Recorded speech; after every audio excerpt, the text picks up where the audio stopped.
In this training session, we're going to run through the process on adding a rental property into the system for the first time.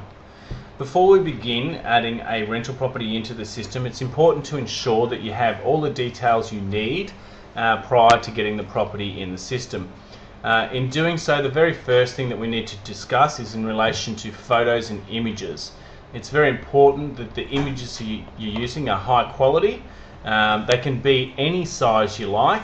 In relation to advertising online, it is recommended that you use landscape photos only, as they appear on the sites in a much better format.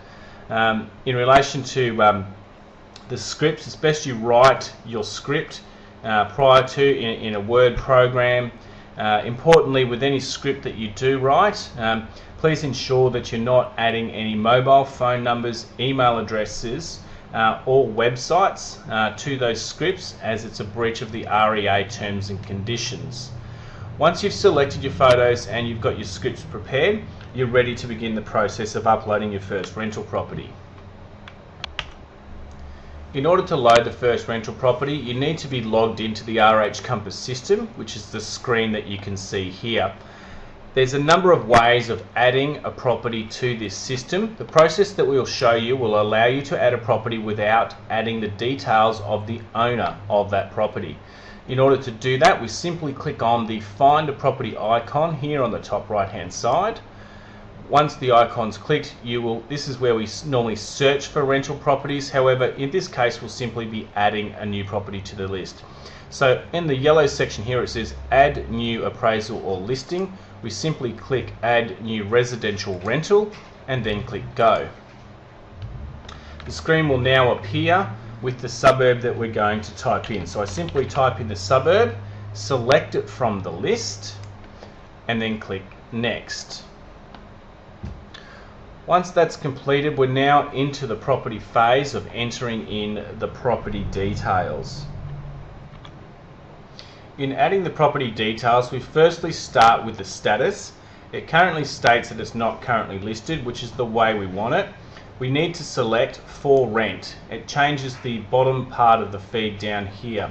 Once that's done, we simply then start adding in our address details here and our street name here.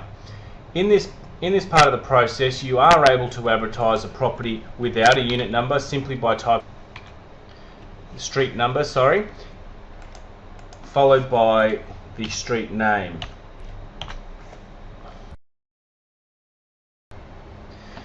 In relation to the property address, we do recommend in the office that you do put in a unit number and street number, as if you are using a street number only, realestate.com will only load one property at that particular address. It's important to realise that if you're having multiple properties up at the same address, the only one that will appear is the one which is the oldest. So in relation to filling in the rest of the details here, it's important to make sure you select the right type, whether it's an apartment, unit, townhouse or villa, and also the address visibility. Again, our office recommends using the Show Full Address option, as it's the only method that the property will appear on all the real estate portals and the apps on the iPhone, iPads and Samsungs. So it's very important. If you do choose street name and suburb only, any of the map driven options or websites, the property simply will not appear. So in relation to that, we certainly also put in our reference ID, that being a U for unit, the unit number / the complex number also. Below that, we then start filling in our additional details such as our rental amount, whether the property is furnished or unfurnished in the rental details area. The price freeform text can be utilised for putting in carrots such as a week's free rent. You are limited to 20 characters in this area. It's important, if you are using the price freeform text, as we've done here, make sure the price per week is entered in, as you cannot advertise a rental property without a price. In relation to the bond, it will automatically work out based on the rental amount you put up the top here. The lease amounts here, either 12 months, 6 months, whichever option you wish to choose. Most importantly though, the date available must be filled in. If this is left blank, again, you will not appear on the websites such as realestate.com. With the particulars, most of this can be left blank.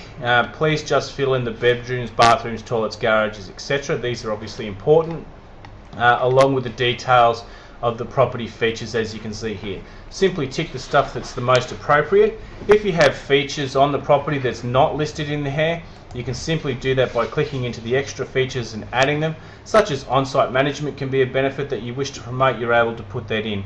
Again, only 20 characters will display, and they must be separated via a comma if you have more than one.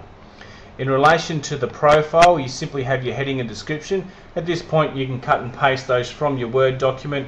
It is important that if you are cutting from Word, as it says down the bottom here, that you must ensure that you're pasting it as text only, as things like apostrophes and hyphens, etc. will appear as funny characters once they feed through to the website. So just be mindful on how you're pasting that information in. And again, just remember with the properties, with the descriptions, that you're not to have any phone numbers, email addresses and or websites listed in the description, as they are already provided on the website. The next step we go through is uploading our images in the images section. Scrolling down here, you can actually see an images has already been loaded. When you're loading a property for the first time, it will actually tell you to save the property first before loading any images. That's all you need to do. In order to save the property at this point, we simply click here, update property details on the property, and then we click back into property details once again, and that will activate this section for the edit photos button, and you will get the edit button here. Adding the photos is done by clicking on the edit photos button. This will bring up a new dialog box for you to utilize. In this section here, you have the option to drag files to this section simply by dragging photos out of Explore from a menu area.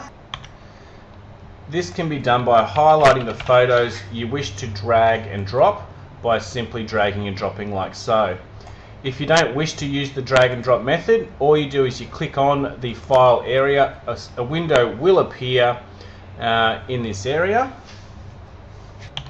Once the window opens up, again, you simply select the photos you want to select by using Shift and or Control to select the particular images that you want.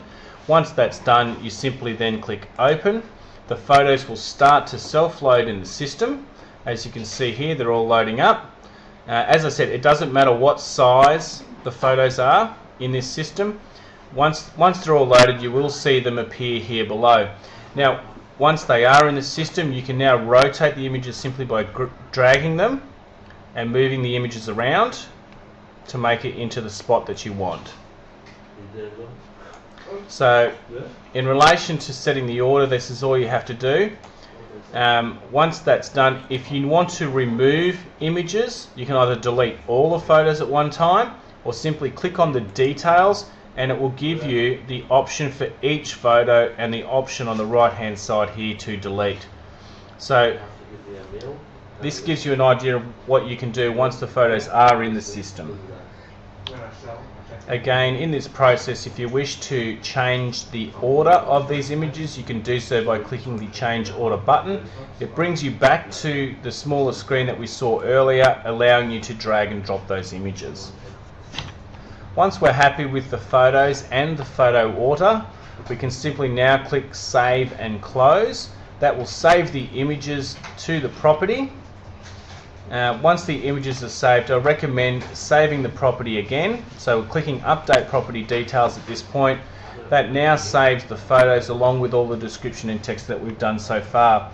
Now we're up to the point of actually activating this property. To do so, we go back to the property details once again. It's recommended at this time that you check the property in full. Make sure all the details are correct prior to uploading. It's very important that if we don't miss any details. Ensure that all the photos that are there that you're happy with. Once we've checked the ad all the way through, we then go about activating it. Activating the property is simply done up here in the status area. We are not currently listed for this property.